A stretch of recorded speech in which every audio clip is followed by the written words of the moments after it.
first time, the United States Navy unleashed a weapon that has made drug cartels tremble in the Pacific.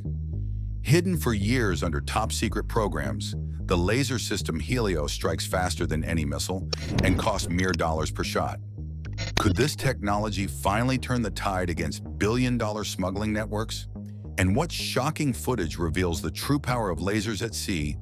Will the cartels ever recover? Join us as we find out what happens when the United States Navy's laser weapons go to battle against the cartels. The USS Tremble was cutting through the Pacific in October 2024, carrying a weapon no warship had ever tested in real-world conditions. Buried under layers of secrecy sat the Navy's new high-energy laser with integrated optical dazzler and surveillance system, known simply as Helios. This was not just another piece of military hardware. It was about to prove itself in action for the first time. Naval intelligence had been following strange activity near the California coast. Small, fast boats were moving drugs at night, and whenever Coast Guard cutters moved in, drones suddenly appeared overhead. These weren't amateurs trying their luck. Cartel groups had turned smuggling into coordinated military-style operations. Their speedboats could push past 60 miles an hour while carrying loads of cocaine worth more than $20 million. Meanwhile, the drones circling above provided real-time video to handlers on shore. The result was that the cartels always seemed one step ahead, making traditional interdictions nearly useless. That was about to change. With Helios on board, the Navy no longer had to waste $4.3 million Standard Missile-6 interceptors on drones that cost only a few $1,000s each. Instead, the laser system could fire at a cost of about $13 per shot.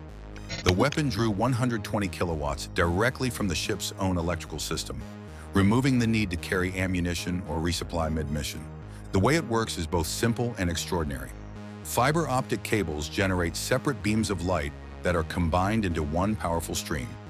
This method, called spectral beam combining, produces temperatures hot enough to burn through a steel engine or set a drone's body ablaze in seconds. Unlike missiles or bullets that travel through the air, laser energy moves at the speed of light, 186,000 miles per second.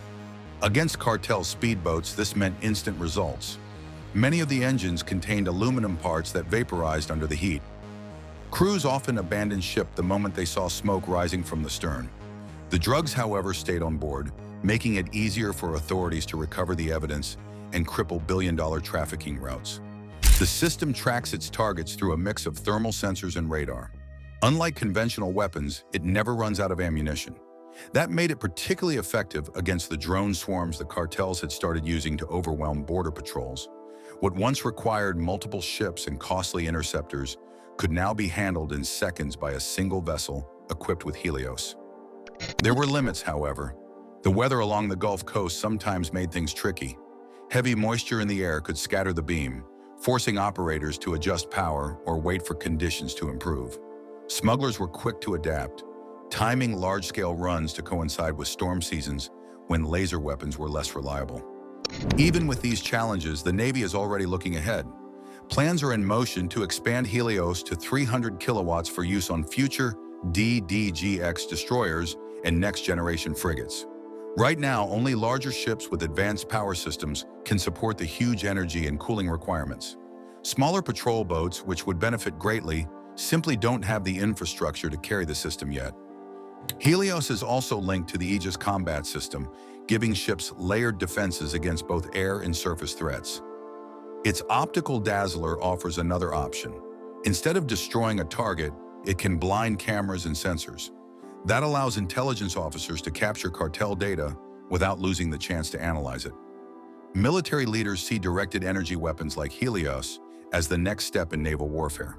The cost advantage alone is significant, neutralizing cheap but numerous threats without draining budgets. More importantly, the system keeps crews safe and ensures the Navy maintains control over contested waters. The footage from that October mission remains under wraps, but the signal to cartels and other adversaries is unmistakable. While laser systems at sea reshaped how navies intercept smugglers and drones, the skies required an entirely different kind of breakthrough. The real question became, what happens when the world's most expensive bomber is paired with a weapon that costs less than a cup of coffee to fire? The Northrop Grumman B-2 Spirit, better known as the stealth bomber, carries a staggering price tag of about $2.1 billion per aircraft. Every mission burns through hundreds of thousands of dollars in fuel and support costs before the bomber even releases a single weapon. Conventional precision munitions only add to the expense. Air-to-ground missiles range anywhere from $100,000 to $4 million each. Military leaders started asking how long the United States could afford to fight drawn-out conflicts when opponents were fielding cheap drones and disposable hardware. That concern sparked a quiet but ambitious effort. Defense contractors began working laser technology into existing aircraft under classified upgrade programs. As part of its latest modernization, the B-2 Spirit received experimental laser pods designed to hit both ground targets and airborne threats. Instead of loading heavy racks of missiles or bombs, the system draws power directly from the plane's electrical generators. This cuts down payload weight and removes many of the limits imposed by conventional ordnance. The change in cost was staggering. Each laser shot came in at roughly $15. A bomber that once needed million-dollar cruise missiles to take out hardened targets could now destroy dozens for the cost of a single traditional warhead. For long campaigns against enemies with endless numbers but limited sophistication, the economics suddenly tilted sharply in America's favor. Adversaries, however, did not stand still. Many began deploying large swarms of cheap drones, launching them in the hundreds to overwhelm defenses. Conventional missile batteries quickly ran into a problem. Ammunition ran out fast, and each interceptor missile cost tens or even hundreds of thousands of dollars. Analysts calculated that, over time, enemies could bleed American defenses dry simply by throwing waves of expendable machines into the fight. Laser weapons erase that problem.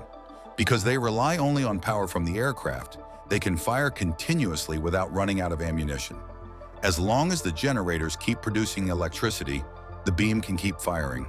In practical terms, this gave bombers something close to unlimited ammunition. Nuclear-powered ships and advanced electrical grids provided even greater endurance for extended operations. The combination of the B-2's stealth and its new directed energy weapons created a tactical edge no adversary had faced before.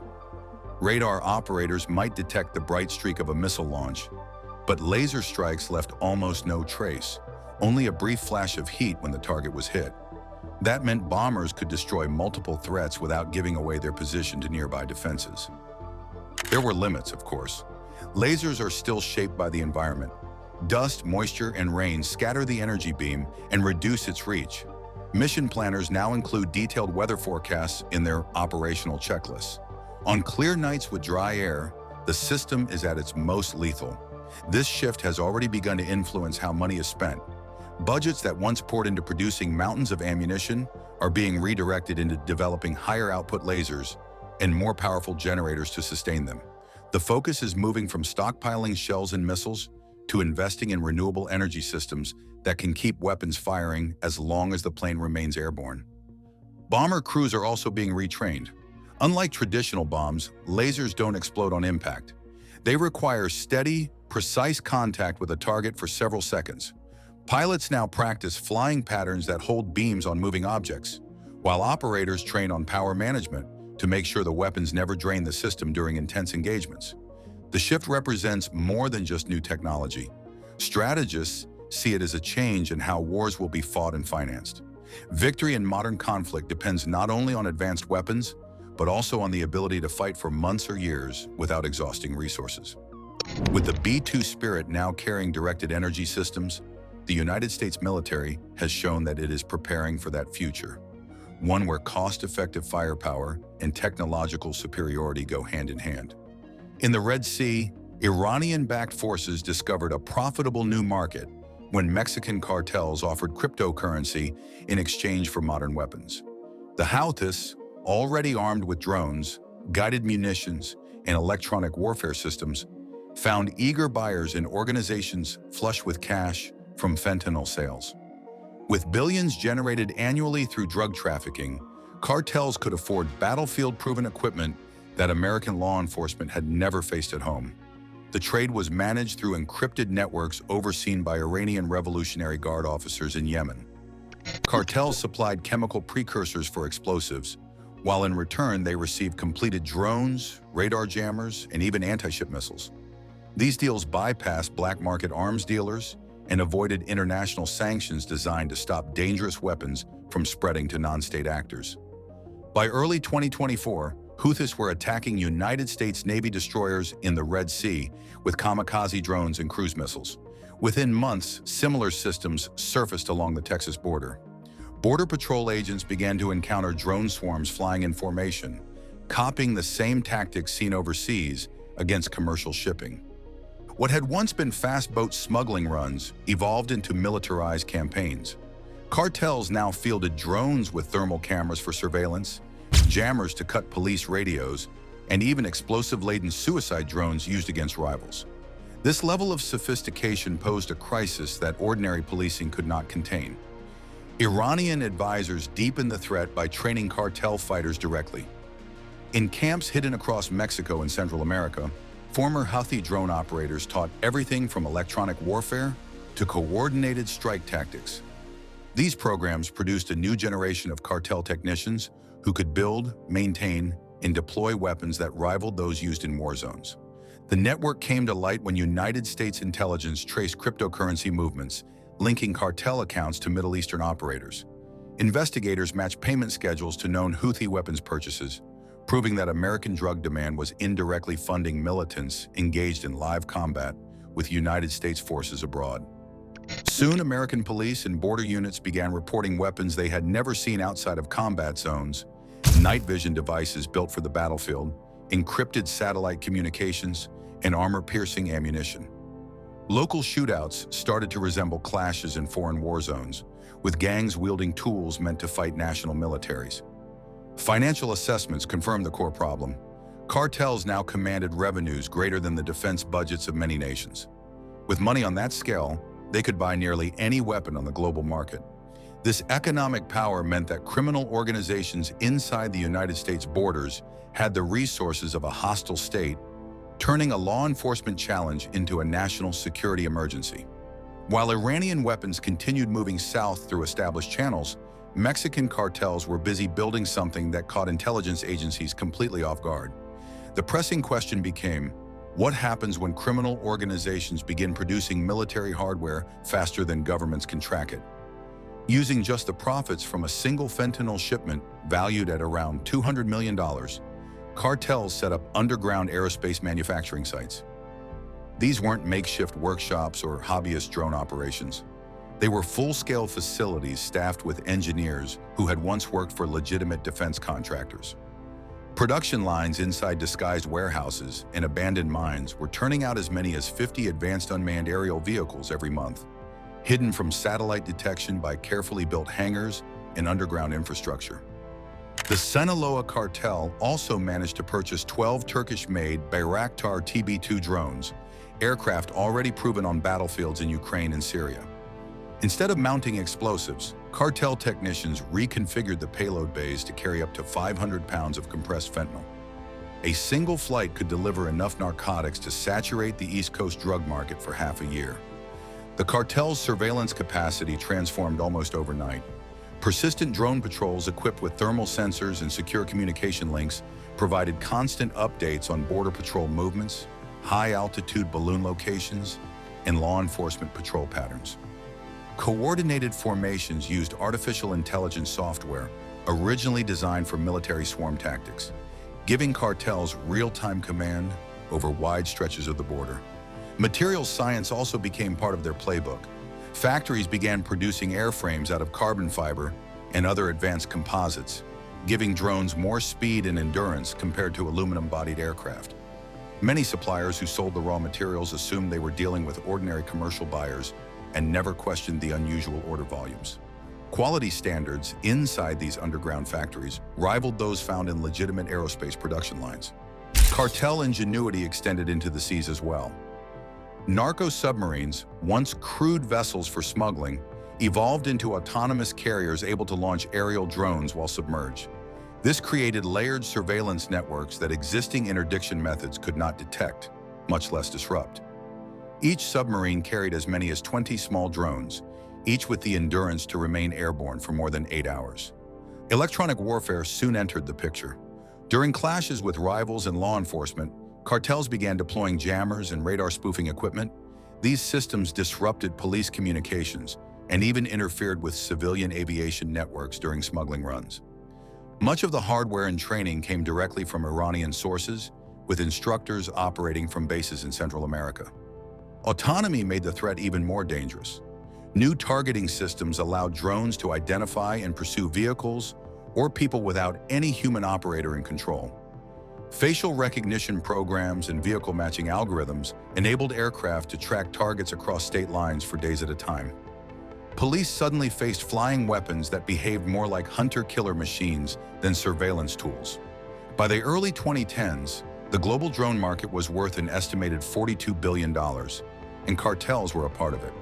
Through front companies, they poured money into universities, startups, and artificial intelligence firms. Many researchers never realized their civilian projects were being adapted for cartel weapons programs. With mass production, costs plunged. Each combat-ready drone could be built for under $10,000. That meant a single drug shipment worth $50 million could finance as many as 5,000 drones.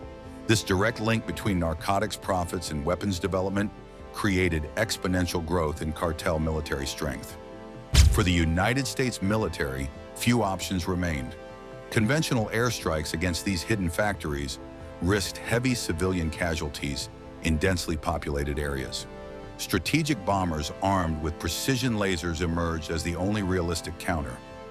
Unlike explosive munitions, directed energy weapons could destroy underground entrances, manufacturing equipment, and command centers with surgical accuracy, carrying out strikes inside the United States territory without triggering the kind of devastation that traditional weapons would cause. Cartel breakthroughs in drone technology grabbed headlines, but America's investment in laser weapons gave the United States a clear advantage. Unlike missiles or conventional guns, directed energy systems have a major edge. They perform best in the very conditions that smugglers depend on.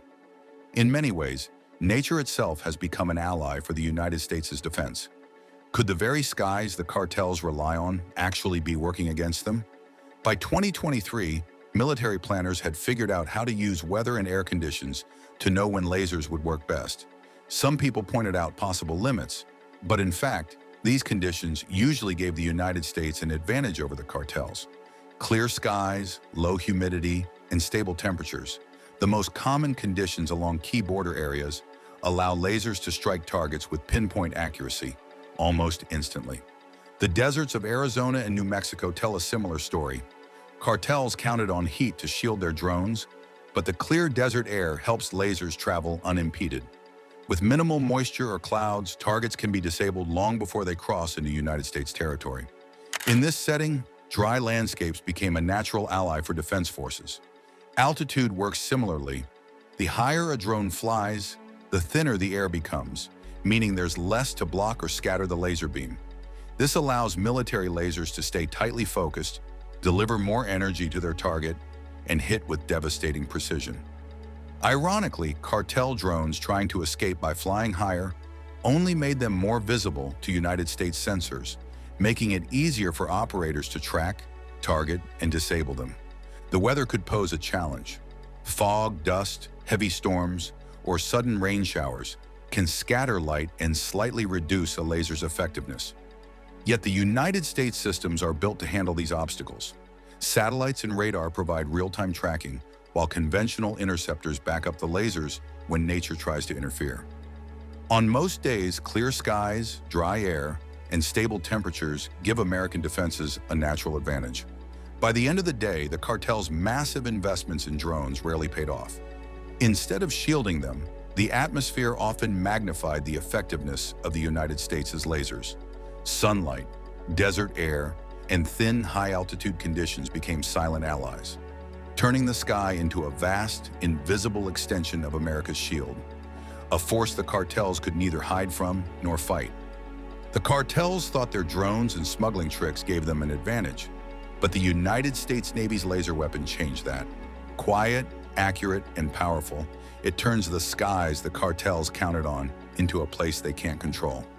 After years of speculation, people around the world can finally see the United States Navy's laser weapon in action against cartel operations. For the first time, the power, speed, and precision of this technology are on full display. It shows how modern weapons can stop threats almost instantly without the need for traditional explosives or bullets. The lesson is clear. The future of fighting crime and warfare has arrived, and the balance of power has shifted in favor of those who can control the skies. Thanks for watching. While you are still here, click on the link on your screen to check out another of our videos. See you there.